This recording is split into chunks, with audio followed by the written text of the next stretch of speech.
Bismillahirrahmanirrahim. Assalamualaikum warahmatullahi wabarakatuh.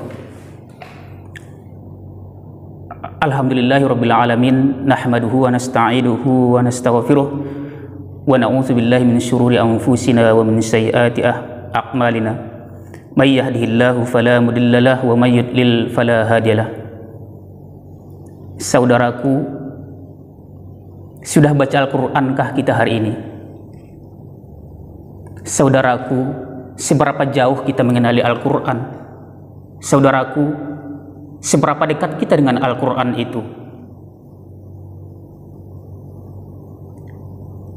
Ada sebuah pernyataan bahwa siapa yang tidak menggunakan konsep atau peta konsepnya dalam menjalankan apapun itu, maka dia tidak akan sampai pada tujuannya. Maka Allah sudah menurunkan Al-Quran kepada Nabi Muhammad SAW dan sampai kepada kita. Seberapa banyakkah makna Al-Quran itu yang sudah menjadi pedoman dalam hidup kita? Sudahkah tingkah laku kita sesuai dengan pedoman Al-Quran? Sudahkah ucapan kita sudah sesuai dengan Al-Quran? Sudahkah sikap kita sudah sesuai dengan tuntunan Al-Quran? Saudaraku, pernah Syekh Arslan dikirimi satu surat yang berisi kenapa umat Islam limatsal muslimuna mutaakhir, kenapa umat Islam itu terbelakang, wa ghairuhu mutaqaddam, dan non muslim itu mengalami kemajuan. Maka secara umum dia menjawab di situ bahwa ketika umat Islam meninggalkan pedoman hidupnya, yaitu Al-Quran, maka umat Islam akan terbelakang. Dan begitu juga ketika yang lainnya meninggalkan pedoman hidupnya dan mereka mencari Al-Quran, panduan-panduan di dalam Al-Quran, maka mereka mengalami kemajuan. Coba kita perhatikan bahwa saudara-saudara kita yang masuk Islam itu adalah orang-orang cerdas, para profesor, doktor, orang-orang yang kuat EQ-nya, yang kuat telaahnya bagaimana memahami tentang konsep Al-Quran. Di sini akan saya sampaikan ada 3 hal yang Allah sebutkan dengan kalimat la raiba fih, tidak ada keraguan di dalamnya. Yang pertama tentang Al-Quran. Jadi Allah tekankan bahwa zalikal kitabul la raiba fih hudan lil muttaqin, bahwa di dalam Al-Qur'an itu tidak ada sedikit pun keraguan di dalamnya. Ini nanti akan kita bahas lebih lanjut. Yang kedua tentang kematian. Ini Allah sebutkan di dalam surah Al-Isra ayat 99 bahwa kematian itu pasti akan terjadi. Yang ketiga tentang kiamat atau hari akhirat.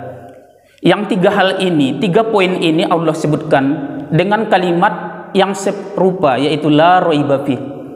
Kita kembali dan kita memahami yang tentang Al-Quran saja untuk pertemuan kali ini. Di dalam surah Al-Baqarah ayat yang kedua, zalikal kitabul la raiba fih hudan lil muttaqin. Kata la raiba fih di sini bisa dimaknai paling tidaknya 2 pemahaman. Yang pertama bahwa Allah ingin menginginkan pada kita bahwa kita memahami dan menyampaikan sebagai penguatan dari Allah bahwa Al-Quran itu satu pun ayatnya tidak ada yang perlu, tidak ada yang bisa diragukan di dalamnya, karena itu sudah kepastian.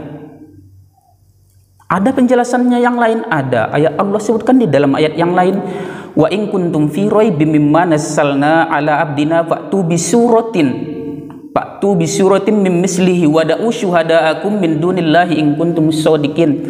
Jika kamu ragu tentang Al-Quran yang Allah turunkan itu, maka datangkanlah satu surah atau satu ayat yang sama dengan Al-Quran itu. Jika kamu merasa kamu benar, ajaklah siapapun itu, sekutumu siapapun itu, kamu ajak untuk membuat satu ayat atau satu surah dari Al-Quran jika kamu mampu. Tapi sampai sekarang 14 abad Al-Quran itu diturunkan, sampai sekarang tidak ada yang menyamainya. Jadi Pertanyaannya sekarang, kita kembali pada awal. Tujuan dari Al-Quran itu Allah sebutkan di dalam surah Al-Baqarah.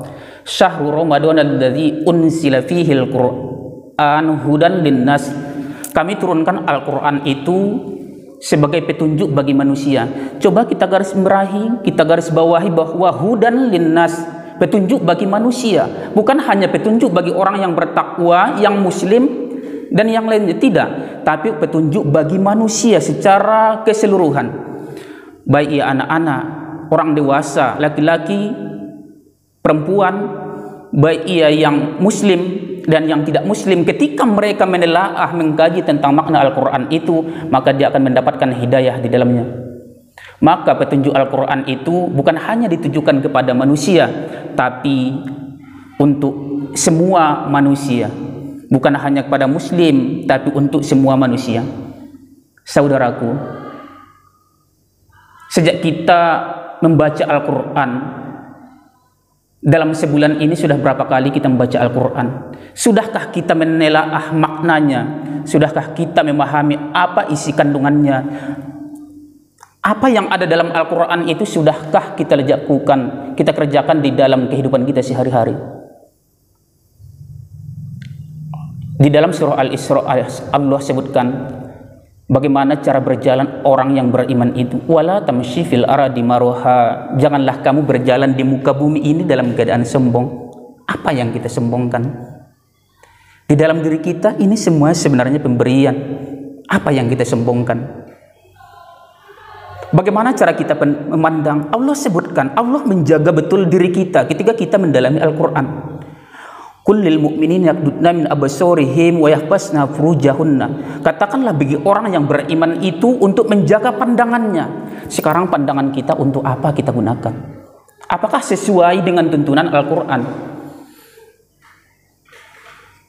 Apa kita tahu bahwa setiap omongan kita itu akan diperhitungkan nanti?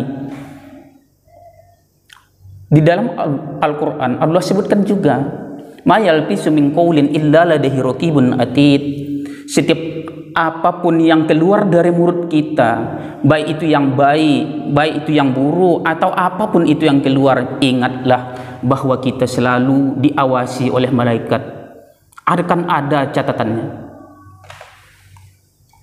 Tentang ini, banyak sekarang manusia modern tidak memahami, tidak meyakini bahwa itu nanti akan dikembalikan dan dia melihatnya. Sebuah analisis, sebuah penelitian pernah dilakukan.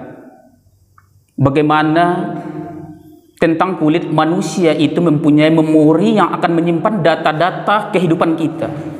Bagaimana apa yang kita lakukan setiap hari, dan itulah nanti akan yang dipertontonkan kembali.